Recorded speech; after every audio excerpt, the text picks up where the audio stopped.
नवरंगपुर जिले में बेआईन गो चालाण करुवा माफिया विरुद्ध में पुलिस को मिली बड़ सफलता। रायघर अंचल दीर्घ दिन धरी सक्रिय थिबा मुख्य अभियुक्त शेख अजित मोहम्मद ओरफ अजित को पुलिस गिरफ्त कर कोर्ट चालाण करिछि। सूचना अनुसार अजित मोहम्मद दीर्घ दिन धरी नवरंगपुर कोरापुट जिले में बेआईन गोरु कारबार चलाई आसु ता नाम विभिन्न थाना 6 अधिक मामला रही पुलिस सूचना देछि।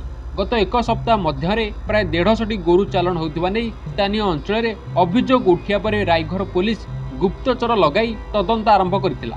शेष में पुलिस अभियुक्त को काबू करिबारे सफल होईछि एवं रायघर थाना एक मामला रुजु करिछि।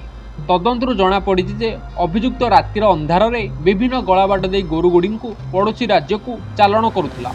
एही बेआईन कारबार रे किछि सरकारी दलर व्यक्ति मध्य सामिल थिबा संदेह करा जाउछि। तेबे एही रैकेट रे जड़ित अन्य सदस्य को खूब शीघ्र गिरफ्त करा जियो बोली पुलिस सूचना देछि। गोरु माफिया गिरफ्त पर स्थानीय बासिंदा पुलिस रही पदक्षेप को स्वागत करिसेंति। उमरकोटरू शंकर तुर्कंग रिपोर्ट डुमाणी टीवी।